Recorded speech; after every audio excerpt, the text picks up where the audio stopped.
Welcome to Focus Today, and it's been a little while since we've had our buddy Tim Albert in the house. The Timinator is with us today. We'll be taking your phone calls about what should be going on in your yard, and somebody today is going to win. Hi, Tim. Hi. You're going to win Tim. We're going to give Tim away.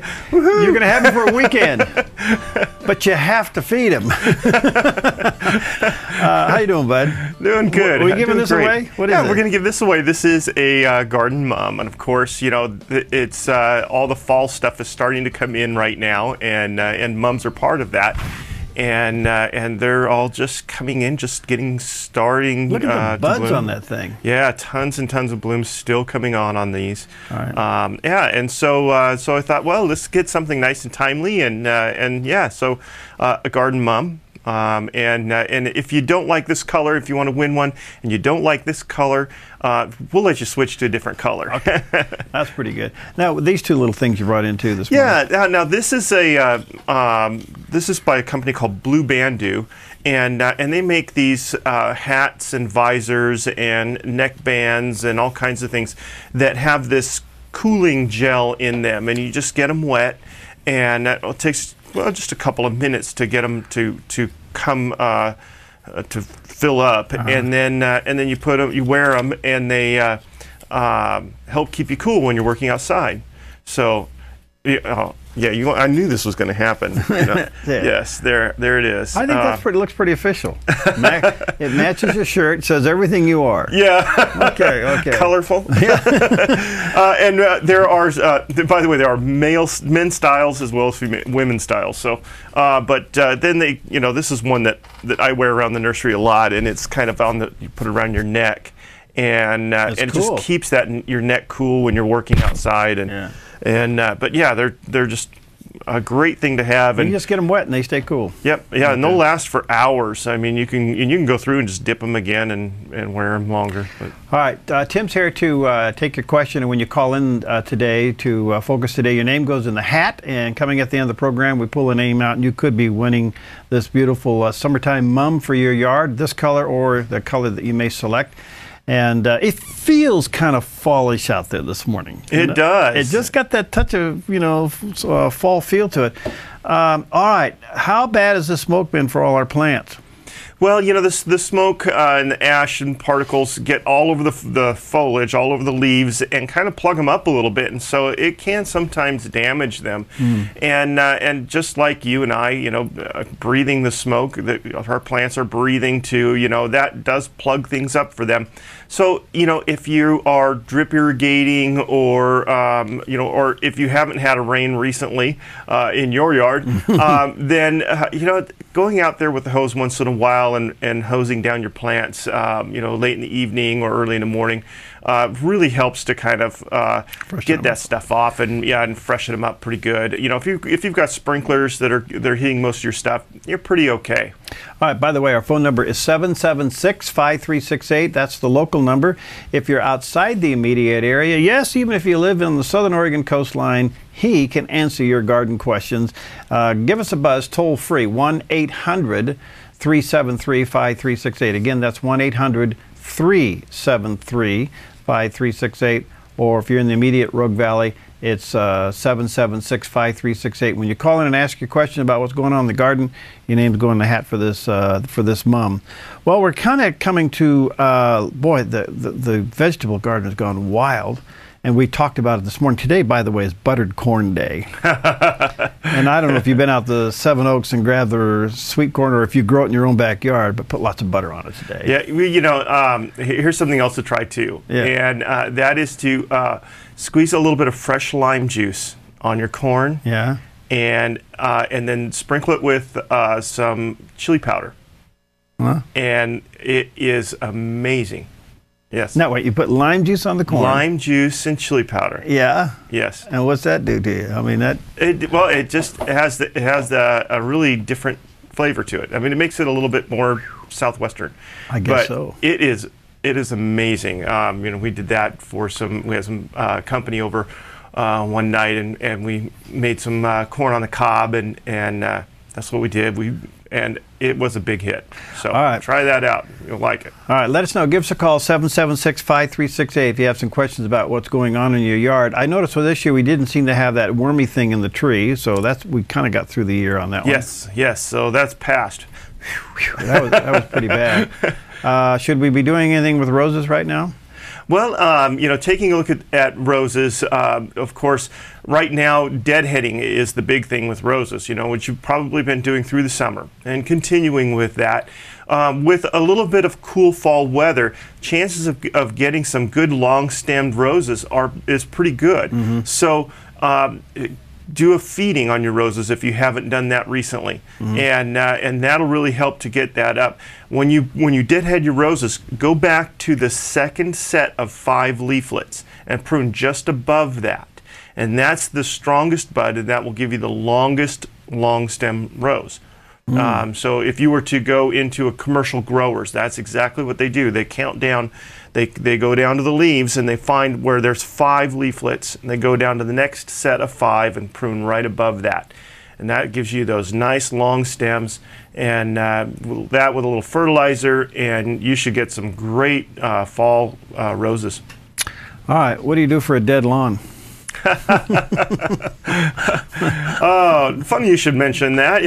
I've been working in my lawn, and there's one kind of corner of my lawn that I don't see very often, and I was back in there last week, and apparently the sprinkler back there has gotten a little plugged up. Yeah. And I've got some dead area back in there, and we're getting really close to that time when you can seed, and really the temperatures are good right now for seeding. I was going to ask you, is it too hot? No, it's actually really, really good right now. You want to be just under 90 degrees, really, and we're getting that right now. So, yeah, not a bad time, although we can expect it to warm up again. So, if you're needing to do that, what I do is I go through in those dead areas, and I take the weed eater and I just scalp that down to the dirt and clean all that up a little bit, scatter some seed down, put a little fine layer of mulch, peat moss probably, or something like that, over the top, and then keep that wet, and that should germinate up. You should see germination within a couple of weeks,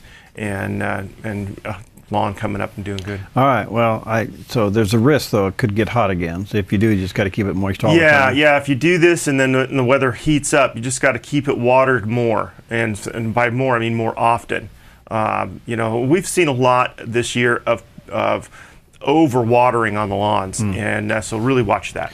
All right, somebody's going to win this beautiful mum. Could be you. And if you have a question about what to be doing in your yard this weekend, as things will be a tad cooler, I guess, Tim, we're going to be back into the 80s this weekend, so it's kind of nice.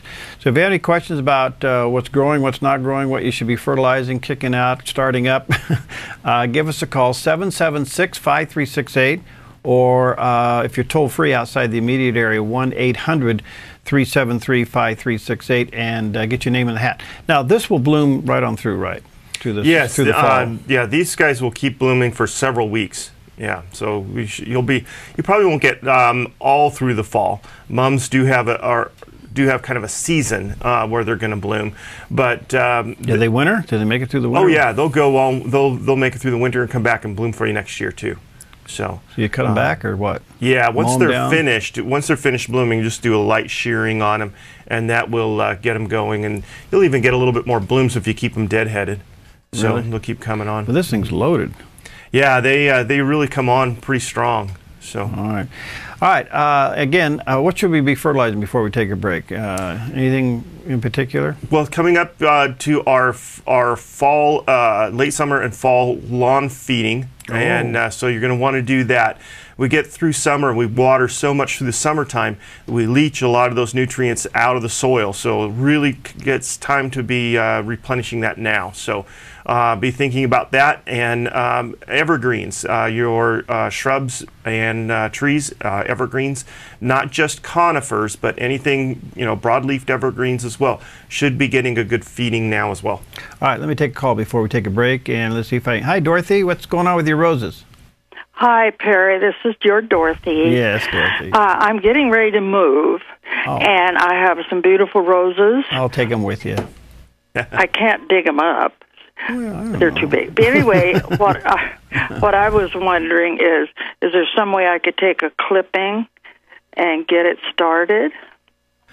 Well, yes, you can. Roses are typically bud grafted, is what we call it, where they actually take a bud off of the plant, not a flower bud, but a leaf bud off of the plant, and they take that and they graft it onto the stem of another rose. And that's typically how they're done. However, you can take cuttings and allow them to grow. They'll root and continue to grow. And then at that point, if you got somebody to graft them for you, or if you learn about grafting, you can do it yourself and graft those onto another rose bush, and you should be fine. All right. Sorry, Dorothy, I think we kind of lost you there, but I tell you what you can do. You can go to Tim's fourth season and just get some new roses. Yeah. You got absolutely. tree roses, the short ones, the tall ones. We do have some tree roses, red, right now, and we do have a few short ones. And we've got our big end of summer sale going on this weekend. So okay. Yeah. Let me take a quick break. We'll be right back. And if you have any questions about what's going on in your yard, the phone number is 776-5368. Or toll free if you're outside the immediate Rogue Valley, 1-800-373-5368. Get your name in the hat. Somebody's going to win this beautiful mum coming up in just a few moments. Hi, I'm Paulina and I work at theDove TV. Did you know that when you support theDove TV, you have a profound impact, not only in our community, but around the world? It's your continued support that takes the inspiration and hope in the programs we produce and makes them available to the thousands of people who are watching these videos online every week. Help bring encouragement and hope to our valley and beyond by making a secure online donation today at our website, thedove.us.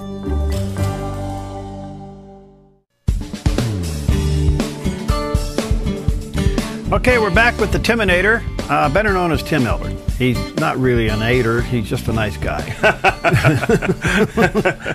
He's an enabler, how's that, for all you wannabe gardeners.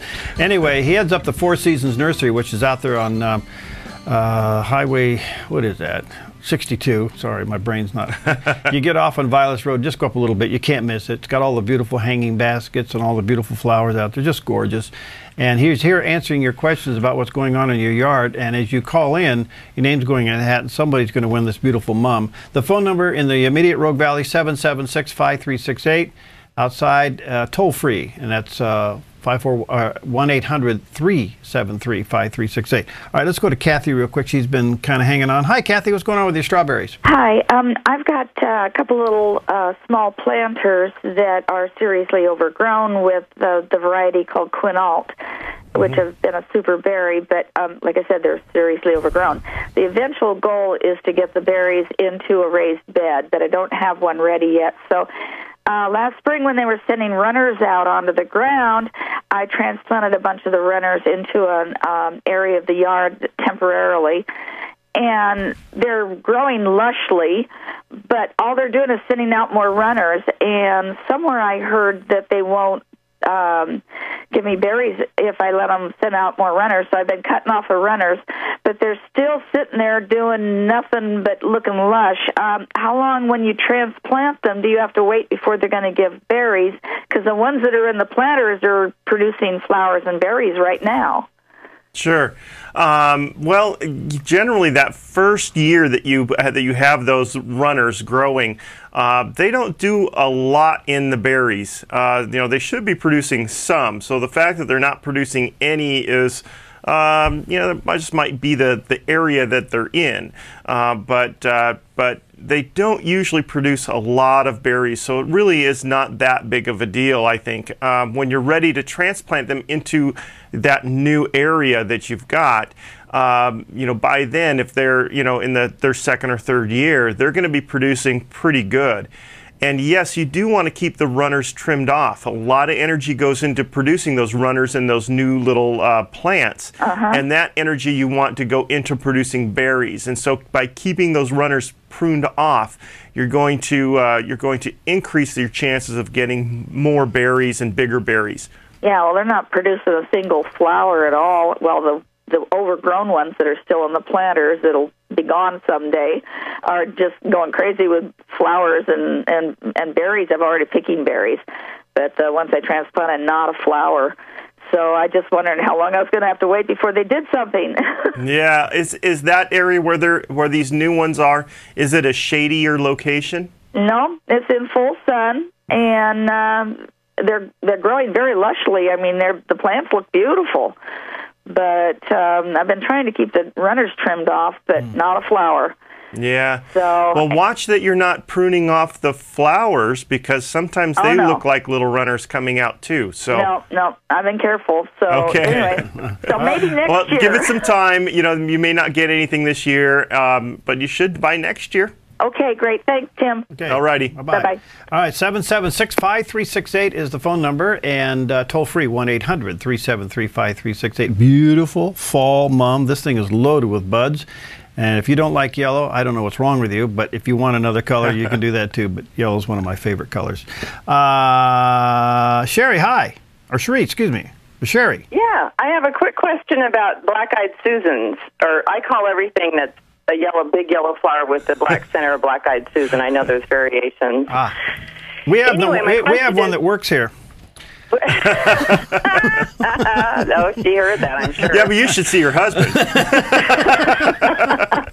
You guys are too silly for Friday.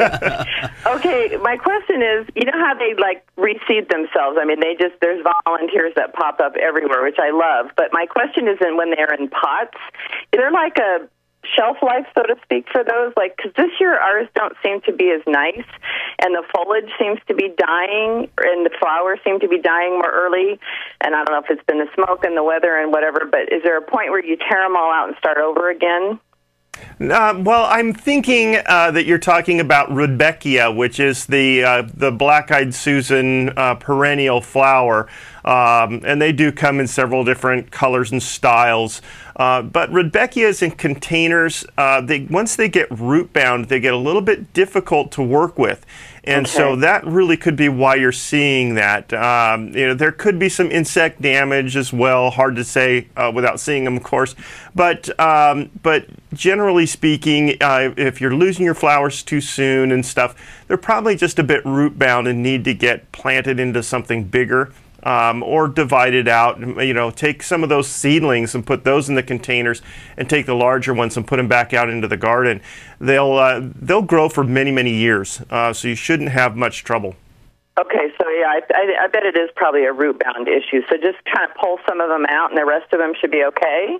Yeah, you might wait till winter time, once we've had a first frost, and then go ahead and pull them out and divide them. Okay. Okay, and then what about the grasses, the ornamental grasses? We got a greenhouse last year, or sometime this year, and we put them in the greenhouse to preserve them, and they don't seem to do as well. They're not doing as well either. What kind of ornamental grass? I knew you were going to ask that. I don't know. Is it the purple one? Yeah, I think they're like more of a purple fountain grass type thing. Okay, yeah, the purple fountain grass are really hard to overwinter, even in greenhouses. And we've tried it before, too, in our greenhouses. Very little success. So I just treat them as an annual. Plant them early in the spring, and don't bother after that. They're just, they'll grow up and be big and beautiful all summer long, and then just replant them next year. Yeah, because the leaves have turned brown, and they just don't look so nice. Yeah, it's not worth it. Okay. All right, well, thanks so much. Thank you. All right, you're welcome. Bye-bye. All right, let's go to Maria. Hi, Maria, what's up with your zucchini? Well, I'm one of those strange gardeners that think that zucchini leaves are the most beautiful in the garden, but this time of year they start getting a powdery white on them, and I'm trying to cut them off as fast as they come, as they won't spread. You got any suggestions? Cut them off. Yeah, that's the powdery mildew, and yes, they get on that. Also, the spider mites love them, and the squash beetles love them. So, yeah, they are a beautiful leaf, and everything in the world loves it. So it's hard to keep those leaves looking good. You can try using a sulfur product. High Yield makes a wettable sulfur dust that you can use, but really any kind of a sulfur product should help keep that under control. The sulfur all it does is creates an environment that the fungus can't live in. Okay. And so it just kind of stops it from continuing. So try that and see if you have any success with that. Thanks, Tim. You're welcome. Okay. Bye. All right, 776-5368 is the number, or toll free if you're outside the immediate area, and that's 1-800-373-5368. If you have any gardening questions and problems or concerns about what's going on in the garden, give Tim a call. Your name's going to go in the hat, and you could win this beautiful, beautiful yellow mum. I like the color. And all kinds of things going on this time of the year, obviously. Are any bugs out there that aren't normal, that we're having a problem with? I mean, we had the moth thing, but what is it this year? This year, you know, it's this time of year we're really starting to watch for spider mites. Spider mites. Yeah, spider mites become a real big factor once it gets hot. And this stale, smoky air, they love it. And so they go crazy. So things like your crocosmias, you know, those are the ones with the big spiky leaves and then the clusters of red or orange flowers on them that are blooming this time of year. They're beautiful. They get on the foliage of that and they make it look kind of pitted almost. They give it kind of a dusty look appearance, and they'll just destroy the leaves on those things. Also, they'll get on just about any plant, really, but those guys, you know, we've seen them on rhododendrons, we've seen them on all kinds of things, and you just have to watch for those guys. And then there's a spray that Fertilum puts out called broad spectrum insecticide, and it's bifenthrin is the active ingredient in that. It works very, very good, and you just have to keep up once every 3 days for 3 good applications to get those guys under control, and you should be okay. All right, let us know if you got any questions. Let's go to Marianne. Hi, Marianne. Good morning. I have a lilac plant that I brought with me from a move from Washington State, something I had started, and I've got it in a pot, and I don't know whether to put it in the ground yet or not because I'm in a rental. Is there something I can put that in a large pot, and do I need to give it an amendment to make it okay? Okay. What size container is it in right now? It's in a container like most of the roses come in when they're just early on. Oh, so a pretty small one. It wouldn't be a bad idea to transfer that into like a 5-gallon size pot.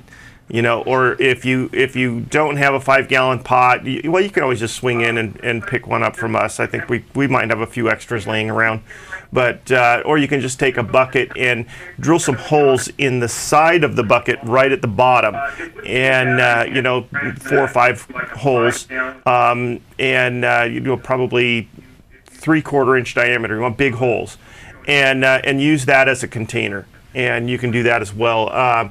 But just fresh potting soil, and you should do okay. Okay, do I need to give that any kind of an amendment or fertilizer? At this point, no, because it's going to go dormant in a couple of months anyways, and so we'll just kind of let it go dormant on its own without fertilizer. But in the spring, when that new growth starts to come on, then you'll want to go ahead and feed it. Okay. All right. Okay, I don't want to lose it. It took too long to get it going.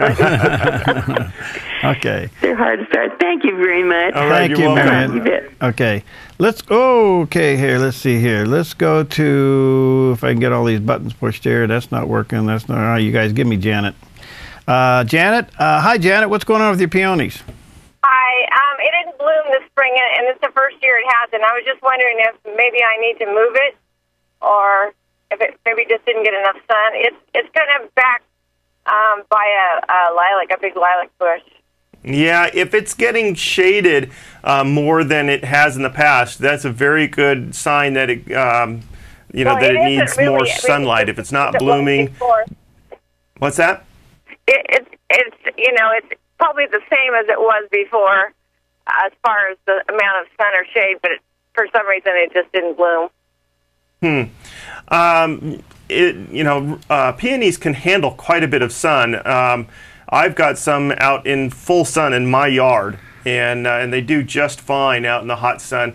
In the nursery, we like to put them in shadier areas because it's difficult in containers to keep them alive. You know, it gets a little hard on them in the full sun. But so in your garden, if you've got them in a really shady location, that can keep them from blooming. Other than that, you know, just feeding them, that should help. Give them some bone meal. That'll really produce a nice big plant with lots of blooms for you. Okay, so full sun, like in the backyard where I get full sun, wouldn't probably be the best. Maybe just feeding them would be better than moving them then? Yeah, you might try feeding them first. If that doesn't work, move them. Okay, thank you. Thanks, Janet.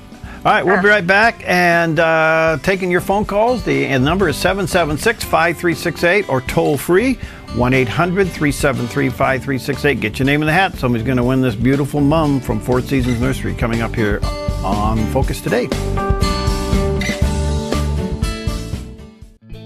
Hi, I'm Daniel and I work at theDove TV. You know, compared to Portland, Seattle, and LA, Medford might be considered a small market, but at theDove, we're excited about the opportunity to make a big impact right here in our community.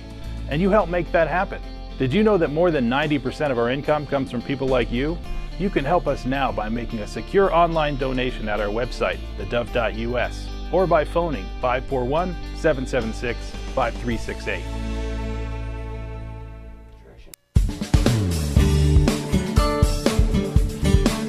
All right, we are talking gardening. We are talking plants and grass and bugs.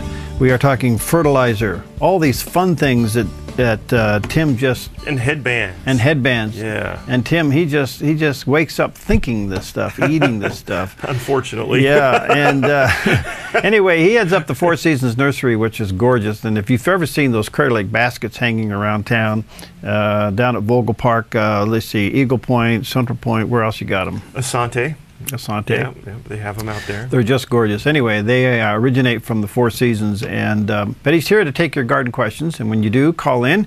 Name's going in the hat for this beautiful mum. And if you don't like yellow, we'll get you counseling. But if you want to trade it for what, red or pink or purple or white or there you go, or orange. All right, let's go to Linda. Her asters aren't looking too good. Is that right, Linda? Yeah. Yeah.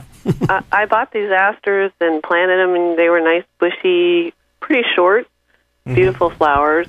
And I've had them probably 3 years in the garden now, and they're real tall, scraggly, and little teeny-weeny little flowers. Some of them aren't really even blooming. What do I need to do?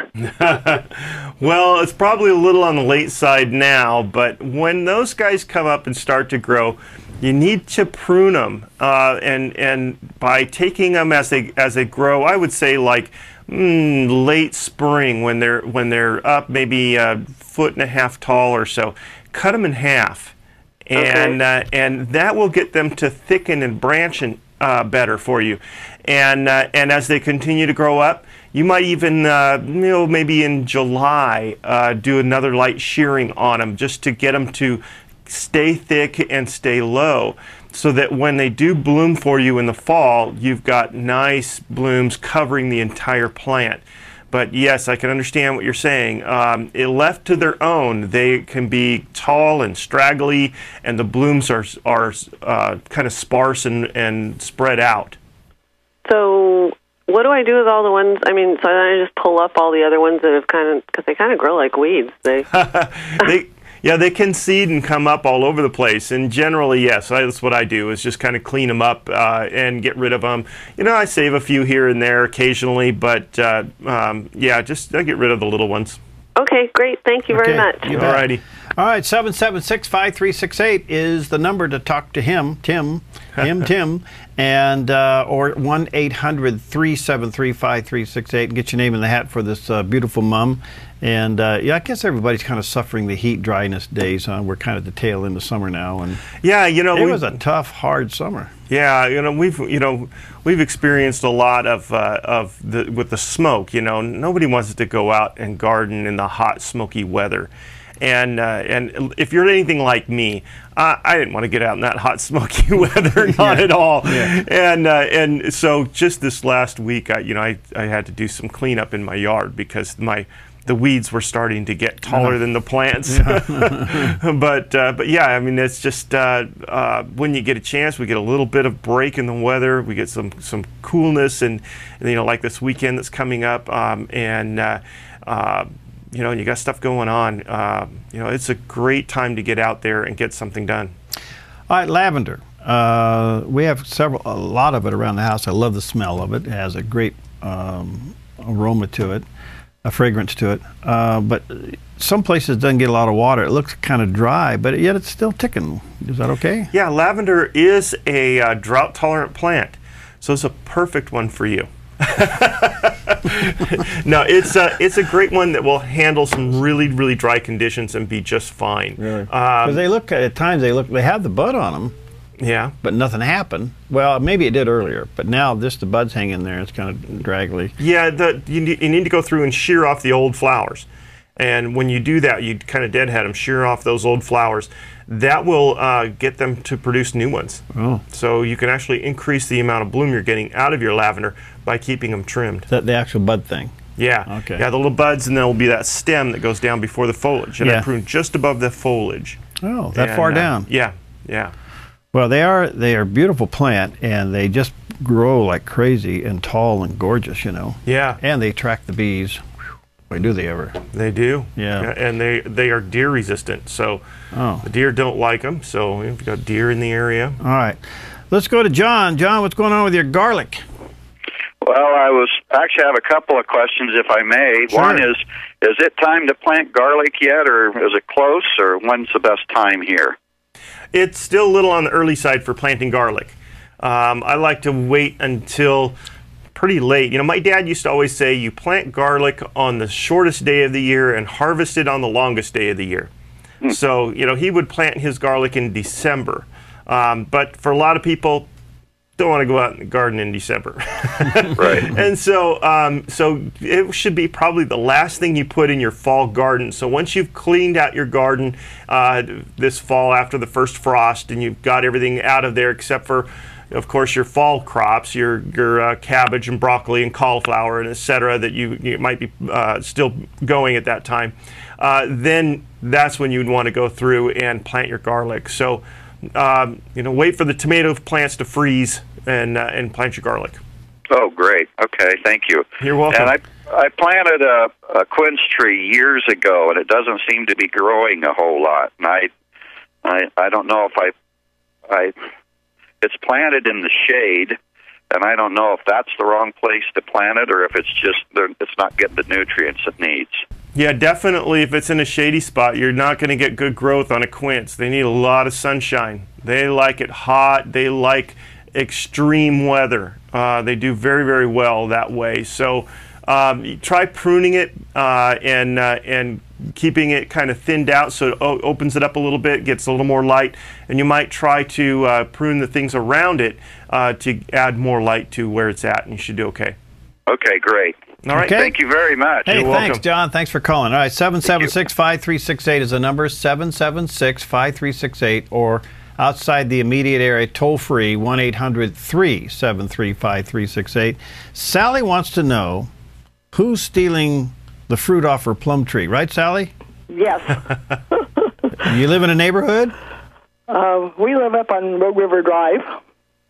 No, it's definitely some kind of critters. We actually had not only the Italian plum tree, but also the speckled pear tree were loaded with fruit. We were pulling the fruit off so it wouldn't break off the limbs. And we do have a lot of ground squirrels this year. Yeah. And my husband swears he saw them climbing up into that tree. I didn't think ground squirrels would do that.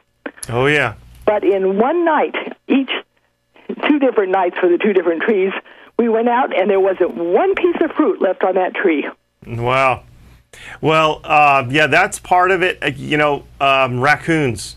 That would be my biggest number one suspect, I should say. Really? They'll climb up in those trees? Oh, yes. Yeah, they'll climb up in there. there. They'll crawl out on the limbs and hang from them and eat them. Possum, well, they'll do that as well. But the raccoons can be pretty voracious eaters, and they'll love the plums for sure. Okay, and then they took all the seckel pears, which I don't like so well anyway, but yeah, everyone's gone. Well, so I guess we need to get the wide trap out. We did trap one raccoon, and we saw one yesterday down at the lower deck here. Well, there you go. Little rascals. Are they getting bigger? Yeah, it was a pretty big one. Yeah. So we just have to deal with the critters, huh? There's nothing we can... Yeah, because I was swearing to it. I said, it has to be the birds. I can't believe that, squirrels could do that. But yeah, in one night. Definitely the squirrels. Raccoons would be even a bigger factor there. Okay, I guess we're going to have to take more diligence in getting rid of them. Okay, Sally. Thank you very much. Okay, bye. Little buggers. If you want to put a pan of water there, so at least wash their hands when they're doing it, right? Yeah. Don't they wash everything they eat? A little squirrel, a little raccoon. All right. By the way, if you have any questions, 776-5368. And what are your hours these days? I mean, we're open 9 to 5 every day. Okay. And that won't change until probably November. Then we'll start closing on Sundays. All right. Now you have a big summertime end of summer sale or something? Yeah, we have a big end of summer sale. And if you got our email, please forgive me. There was a few errors. We'll send you a fresh one out with the real thing on it. But there's a lot of stuff that's going on sale, and so some pretty good savings on that going on this weekend through Labor Day. Okay. So, yeah. Check it out. And they're open 9 to 5 out there on Highway 62 and just past Vilas Road a little bit. So you get off on Vilas Road, hop over on the frontage road, and go up a little bit. All right, taking your phone calls when we come back with Tim Elbert from the Four Seasons Nursery. Hi, I'm Paula, and I work at theDove TV. Every day we get letters and emails from people who've been encouraged, blessed, and challenged by the programs on theDove TV. But we couldn't do it without you. Did you know that more than 90% of our income comes from people like you? You can help us continue to bring inspiration and hope to our community by making a secure online donation at our website, thedove.us, or call us at 541-776-5368. All right, here we go. Mr. Tim Elbert right here. This is him. He's the guy in the blue shirt. And we have this beautiful mum, and this is called Michelle Gold, right? I believe so. If you're looking at the tag, you probably are. It says Michelle. You probably know more than Michelle I do. Gold Garden Mum. Yep. It's gorgeous. Absolutely gorgeous. And, yeah, there's so many varieties of these, but yes, this is a beautiful golden one. So if you got any questions, get your name in the hat quickly. Everybody calls in, your name goes in the hat, and we'll draw a name out coming up here shortly. All right, Peggy's been very, very patient. Peggy, what's going on? Hi, I have a question for Tim. Yeah, sure. About I have plants that I call, all I know it by is called Veronica Longstrive, and it has the long lavender flowers on it. And the birds love the seeds after when they dry out. I was wondering does it hurt to cut those down? Do they come back very fast? And no, it doesn't bother them at all to cut them back, and you can do that anytime, from now through fall, and it not bother them a bit. In fact, they actually would benefit from that, and that'll allow them to produce some really nice growth for you in the spring. Okay. What about the Russian red sage? That also the birds love that, and the bees. That one also you can trim back once it goes dormant in the fall. Cut it back quite a bit. I cut mine back to probably a foot tall is all. Oh, I see. Okay. Yeah. Well, I will do that. And so do they benefit from, of course, I imagine anything benefits from fertilizing, but does it benefit much from fertilizing?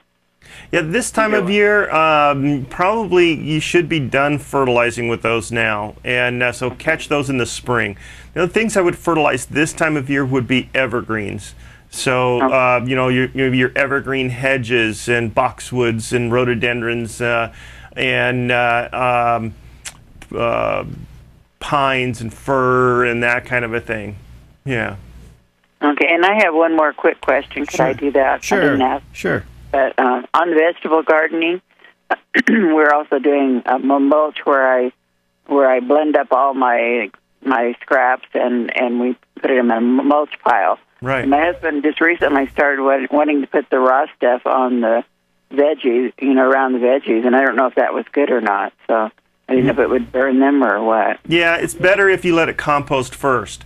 And actually, when it starts to break down, the bacteria that break that down actually feed on nitrogen. So by putting the fresh stuff around your plants, you can actually take away the nitrogen, which is not a good thing. So put it in the compost pile, let those guys do their job, breaking it down. And once it's broken down and those bacteria die, they release that nitrogen and it becomes available. And that's when it's time to put it on your plants. Okay, I will pass that on to him. Okay. Okay. Okay. Thanks, you, Peggy. Tim. Okay. Have a good day. Okay. 776-5368 is the number, and toll free 1-800-373 is the number to talk to Tim about what's going on in your yard. Got a few moments left. Get your name in the hat for the drawing coming up for this beautiful mum. What about vegetables right now? I mean, of course, we're in full harvest almost. Yeah, lots going on in the vegetable garden right now, but you got to remember too that this is the time to be putting in your fall vegetables. Oh. So you can do broccoli, cauliflower, cabbage, all the cole crops, Brussels sprouts, that kind of a thing. You can plant those. If anybody comes in and wants to buy me some Brussels sprouts, you go ahead and keep them, okay? Take their money, huh? Yeah. Anyways, there's lettuces, because lettuce is such a short crop. It's so easy to grow. When it's cool, you get those nice big heads of lettuce, and you can get those up and going and get a nice full head of lettuce. So not too hot for before that, No, you can do this done now before it gets too cold. So you want that to come up and get nice and big, and so you can harvest. So lettuces, spinach, Swiss chard, those kinds of things, they'll go clear into wintertime, and you can harvest through the frost on those. You can do some root crops like radishes. You could do carrots, although you would be spring harvesting on your carrots. And coming up soon, of course, as we talked about a little bit earlier, the onions and garlic that you can actually do in the wintertime. After the first big freeze, and you clear everything out of the garden, you can get ready to put onions and garlic in. All right, there you go. There's some tips for you if you're going to do a fall garden. All right, we've got a few moments left, 776-5368, if you want to join the conversation and ask Tim a question and get your name in the hat. All right, what was this? Oh, you said earlier that the fall lawn fertilizing is coming up, or what is it, fall or summer? Which one are we doing here? Well, let's see. So we're in August now, so we're coming up to September, which is when we do our first fall application. Okay. So is that fertilizer? What is that? Growth? Yeah. So that'll be the Fertilome Classic, which is a good slow release nitrogen with a micronutrient package. And then also you want to add the soil activator.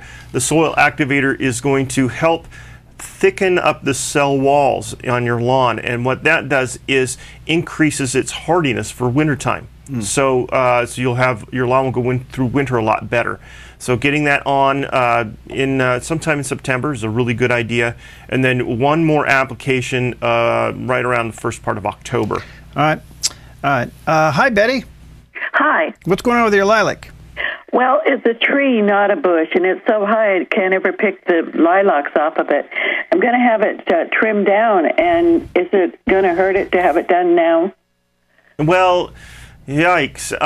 It's not going to hurt the plant at all, but lilacs are going to be starting to, they probably have already started to build their flower buds for next year. So by cutting it now, you're probably going to lose flowers in spring. So figure that you won't get any blooms in spring. Well, I haven't been able to pick them anyway. It's like a full-grown tree instead of a bush. Sure. And I think it was a volunteer to begin with. Yeah. Yeah, well, if that's okay with you, the plant will be fine. Okay, that's all I need to know, because I I'd like to be able to pick them when they come on. Okay. Yeah. Okay. Thank you. Thank You're you, Betty. welcome. All right, 776-5368. Got about 4.5 minutes left. If you want to ask a question, get your name in the hat here to win this beautiful summertime or garden time mum. Boy, it's beautiful. And comes in yellow, white, red, purple. Purple. Yeah. That rusty red? Yeah. Yeah. Okay. Anyway, beautiful. And you could win that. 776-5368 or toll free 1-800-373-5368. Too hot to move trees? Yeah, it's still a little bit warm for that, so I would be kind of careful with that. We want to wait till they go into dormancy before we do any digging and moving. Although if it's one that's already in a container, you can plant those now and be fine.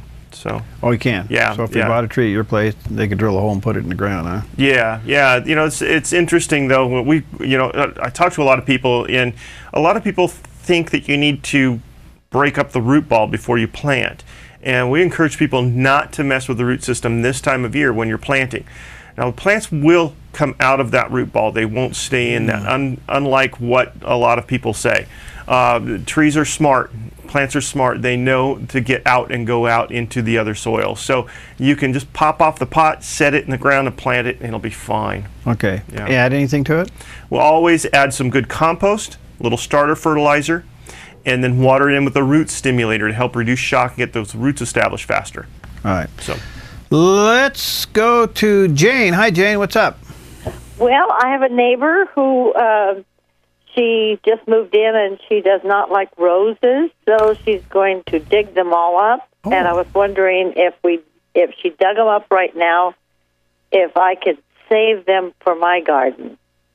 Roses are pretty tough. And I've actually had people dig them up in some pretty rough times and move them successfully. And here's how you want to do it. You want to make sure that you cut those way back. They shouldn't be more than 2 feet tall when you get done cutting them back.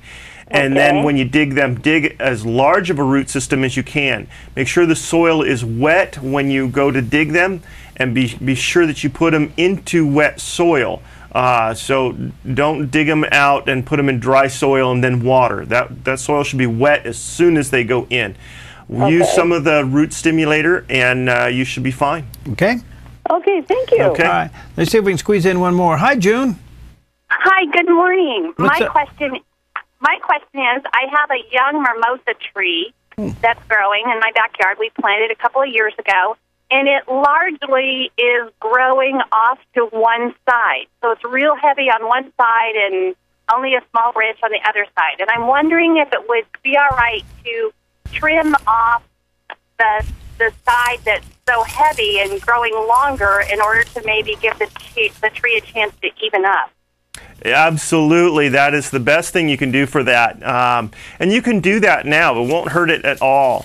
You can go back and prune that back, and that will actually encourage more growth on the other side. By continuing to keep it lopsided, you're going to end up with some severe problems later on in life for the tree. So the sooner you can get that done, the better. How far back should I trim it? Should I make it so it's kind of even or fairly short back to the trunk? Yeah, you can go clear back to the trunk if you needed to. It's not going to hurt them any at all. I mean, the mimosas are kind of weedy type trees, and so they'll recover very, very well. But my suggestion would be just to even it up. Take small amounts out at a time and step back and look at it, just to make sure that you don't overdo it to make it lopsided on the other side. But just kind of even it up around, you should be fine.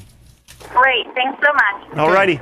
All right, we're going to draw a name out now, and I think I've mixed these up pretty good for you, Tim. Okay, and great. Stick your hand in there, grab a name, and look the other way. One name, and only one. One name is going to win this beautiful. It's called the Michelle Gold Garden Mum.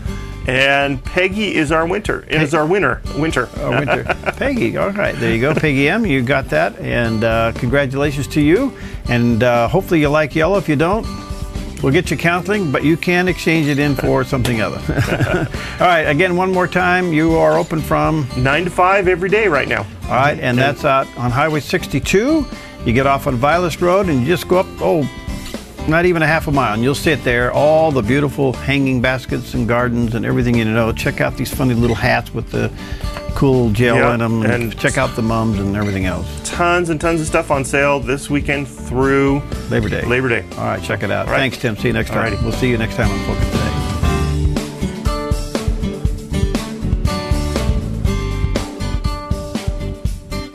Hi, I'm Jim, and I work at theDove TV.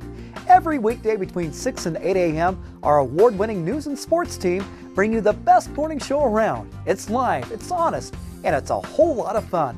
And you help make it happen. Did you know that more than 90% of our income comes from people like you? You can help us continue to air local programs that share your voice by making a secure online donation at our website, thedove.us.